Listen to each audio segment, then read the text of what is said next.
Welcome, adventurers. I'm Brian McLachlan, creator of Complete the Quest: The Poisonous Library. It's a new mixture of game and graphic novel. I'm excited to read you a sampling of this adventure to give you a sense of the magical world that awaits you inside. Now, because Complete the Quest isn't a regular comic, I'm not going to read it in a regular way. It's a game to be played and interacted with. Let's see how this goes.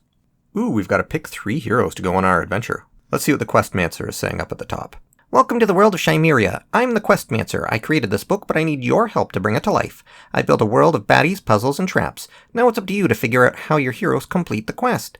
Pick a team of any 3 heroes from the choices below. Every combination of 3 can save the day, but it will be in a different way. You might want to get a piece of paper and note the heroes and their powers. Cool, now let's have a look at these characters. We've got Javen the Elven Druid. He can shape change into any animal from lion to scorpion to electric eel. He can't change into magical animals like dragons, phoenix, or an electric seal. Corin the Human Priest. Her powers is that she can put ghost skeletons and other unquiet dead to rest with the sun god's warmth. She can heal the injured and injure the bad guys with her mace. And she can summon bright light in the dark. Then we've got Blade the Flowerkin Sneak. Her powers are that she can sneak, spot traps, pick locks, pick pockets, and pick her nose.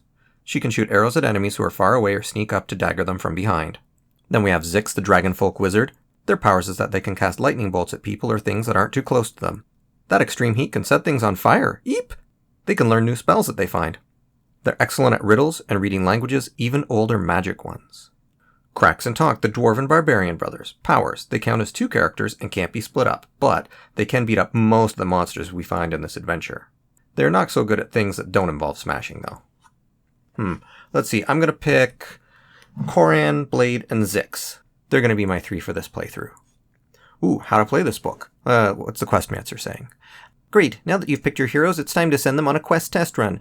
Beside me is what I call a map. Move your heroes from start here to the path behind the guard tower using their powers from the last pages. In the boxes, I put suggestions for how the heroes might complete the quest, but you'll get the final say. Feel free to look around, backtrack, and rewrite your own version of the story. To give you some ideas, this map has colored paths showing you how the questers below have found different ways across the map. Okay, let's read what's in the boxes. We got this red guy at the top. He's an eye giant, or giant. This huge bruiser will bash anyone who tries to cross this bridge. He can't be snuck up on. You'd need 2 great warriors or a powerful lightning bolt to blast him. This is my bridge now! And if we go down, we see some ghost pirates. These cursed souls will slay any person who comes into the water. Do you have an animal that could help? A priest who could put them to rest? R.I.P. Ooh, over here we got the guard tower.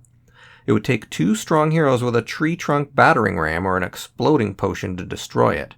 Oh, that giant had a tree trunk in his hands. I bet you could get it from him. Okay.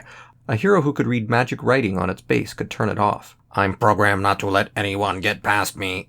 And at the bottom we got a lock trunk. Picking the lock or shrinking down to mouse hole size could get someone in to find the potion of exploding. Smashing the chest would be bad. Okay, there are a bunch of suggestions at the bottom of how you can do it. I think what I'm going to do is I'm going to take my own path. I'm going to say that Corin is going to use some bright light on her shield and blind the giant. It's got so many eyes that it would be difficult for it to deal with that glare. I mean, it doesn't look like it has sunglasses, right? So Corin's going to blind the giant, and then they could all run past, and he's like, "Oh, I can't see!" And they run past, and then they get to the tower, and then Zix can use her ability to read the runes at the bottom and can turn the tower off. Alright, so the tower isn't working anymore, and they can go past. And I think that's what's going to happen in my version. But if you'd chosen other characters, different things could have happened. Like, for instance, the person at the bottom, the green one, is saying the Barbarian Brothers smashed the giant off the bridge, clearing the way for everyone to pass. Then Blade picks the lock, gets the potion, and tosses it at the tower. Kablamo! And the yellow path person is saying Javen turns into a big whale. Blade and Zix go in its mouth and are carried safely under the ship to the other side. Then Zix reads the magic runes to shut down the tower. Oh, hey, that's what we did. We did the second part, but the first part's different. Every person who reads through this is going to have a slightly different experience depending on who they picked and what their imagination is. Ooh, here's the Questmancer again. What's he saying? Hooray, you finished your first map. In between the comic pages, there are more maps coming. They won't have colored paths for you to follow. You should be able to make your own way from here on in. I think I can do that. Okay. Chapter 1. Deep Trouble. Okay, let's get into the comic part. Welcome to Chimeria, a world of human-like kith, plant-like flora, bug-like sectons, and other stranger creatures. Human Queen Evergreen does her best to make sure that they all get along in her queendom and beyond. She is famous for coming up with smart solutions to tough problems. Her best friend and wise advisor Marisha helps run things and train Princess Violet to become like her mom. The Hydra at the gates will not die. When one head is cut off, two more grow in its place. Then use fire or boulders or something that's not sharp. Or slice off lots of its heads until it can't even move? Oh, that's good. Then we could have an all-you-can-eat supply of Hydra meat. Yuck. You have to help your fellow humans instead of these saps. The river is part of our kingdom, not yours. I will send troops to fight alongside whichever of you agrees the river is for everyone. You can't claim something that's always moving, giving life. Will you ask to own the wind next? This bard was singing songs that you are a coward for not going to war. Very well, bard, you will sing that song in front of me and the court at the ball. We will see who is shaking with fear then.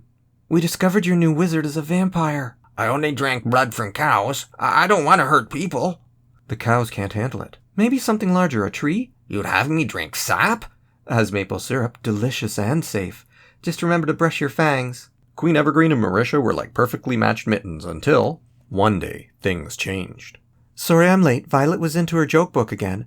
Why do ghost snakes make such a bad audience? They just boo and hiss. The only snake here is you. What? You've been fooling me into seeing Florins as good people instead of the enemy of Kith. You prevent us from taking the wood we need, making demands on where we plant the very food that gives us life. It's all here in this book. You finally found a joke book less funny than Violet's? This book is no joke, Marisha. It's shown me how you sap-bloods have tricked me into accepting your kind when you are the enemy. Where did you get that? From a secret admirer of my library. Well, you have a proper library that lots of people come to for knowledge and joy. But that book is spilling out bad magic. Hand it over. No, I think you want to destroy it. There's no greater crime than the destruction of knowledge. This isn't knowledge. This is hatred of a people because they're a little bit different. This is everything we've worked against. You sound like King Greatheart, walling off his kingdom to keep out filthy Florins? Even one drop of poison can destroy a healthy body. One person can ruin a queendom. Okay, but what's poisoning you? Me? Or the book that's turned you against your best friend and half your people? Florins, who supported you through 3 wars? Will you hate me because a book told you to? Marisha, it's too much for me. I'm fighting it, but... Healers! The queen is ill! The poison became too much. The queen's magical protection slipped her into a deep sleep to stop it from spreading further. Her healers found a cure for the book's cursed poison, but they needed 5 special ingredients. A star diamond, mined near the underground kingdoms of Deep Prism. A blank lotus from the crypt of the witch queen Ice Snail in the White Wind Desert. A ghost cloud, kept as pets by sky giants. Some can be found above the High-Tooth Mountains. A dragon lime, which grows wild in the Red Thorn Jungle. And a scrim, the bottom-feeding water critter found in saltwater shipwrecks. Your heroes have answered Marisha's call and come to the castle to begin their quest to get the ingredients to save the queen's life. Marisha and her wizards will stay here and try to figure out who sent this vile, evil book. After meeting with Marisha and the princess, your heroes pack food and water and head underground to the Coggoblin kingdom of Deep Prism to convince the king to part with a great treasure. After a day of travel through dark caves, your heroes arrive and get an audience with King Brightstone. Welcome, surface walkers. I am sorry to hear of your queen's ill health. We do have a star diamond, which I'd be happy to give you, but it's in the part of our caverns that's been taken over by a terrible scale mane. These creatures have snakes for hair, and looking upon them will turn you to stone. And not even a beautiful stone like emeralds or rubies, no, just a dull gray. Valen the scale mane says we goblins are worthless, disgusting creatures, and thinks the city should be his. He has been making the lower levels unwelcoming to us and welcoming to other monsters. If you can remove him, I will give you the diamond. I believe that is a fair trade. With the king's generous offer, your heroes head into the lower caverns of Deep Prism looking to end Valen's villainy. The game is ready. Get ready for your first story map. Ooh, alright, let's see. This one looks pretty cool. Okay, so at the top we've got a start here. That's where I'm going to start. And the next thing I see is gargoyles. The gargoyles above this door will attack anyone who gets too close. The barbarian brothers, we don't have those guys. Okay, the barbarian brothers can battle them to bits. If the heroes stay back, spells or arrows could break the stone monsters before they can attack. Yeah, okay. Zix can use their lightning and zap them. And if they miss, then Blade can shoot the arrows. Then they can go through the door, and we've got 2 choices. We can go down, or we can go right. I'm going to go right. Let's see. Spiders. They're creepy but harmless. Heroes can even pick them up. Yeah, Blade is totally going to pick them up. Blade is going to keep them because they are cool little pets. I think because Blade is a flowerkin, She's used to spiders building webs around flowers and thinks it's actually pretty cool. She's not creeped out by them at all. Even though the text says they're creepy, I don't have to say that they're creepy to Blade, because I'm in charge, because I'm reading the book. Okay, so then I go to the portcullis. This metal gate could be lifted by 2 mighty strong heroes or a bear. I don't have either of those. The lever on the other side could be moved by an archer who can do a tricky shot. Ooh, Blade can do that. So Blade, once again, she didn't really help in the test quest, but here she's actually been pretty useful. She's going to shoot her arrow through the portcullis. It's going to rebound off the wall and push the lever down. Great. Okay, then we go down to the stalactites.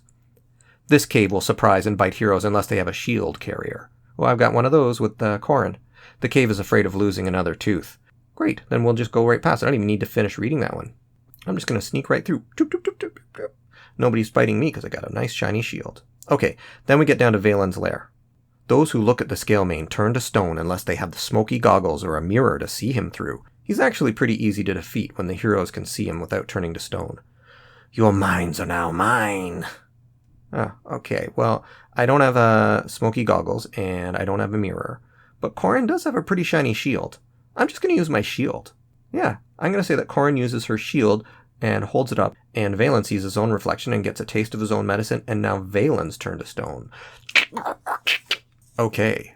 Oh wow, you really did it. That's amazing. Now that the Scalemain isn't blocking the lower caverns, we have access to our food stores. Tonight we feast. Our diet has mostly been mushrooms, and not even a delicious mushroom, like an icy cap or a golden trumpet. No, just a dull gray.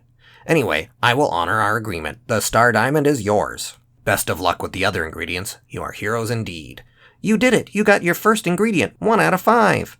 Time to party. How do your heroes celebrate? What do they like to eat or drink? Do they dance? Hide in the corner with a book? How do they act differently from each other? Good question. Okay, I think Blade is going to use her knives to cut up the cake for everyone and serve it to people. And I think Corin is kind of missing the sunlight and is maybe feeling a little sad down here and is going to eat some food and try and get some stuff with some vitamin C to make her feel better. Then Zix is going to be in the corner just reading a book, but then people are going to drag Zix out into the middle of the floor and get Zix dancing, and Zix actually enjoys it, even though they feel pretty uncomfortable at first. But once they start doing some silly dances, then they start loosening up and doing serious dances, and they have a good time.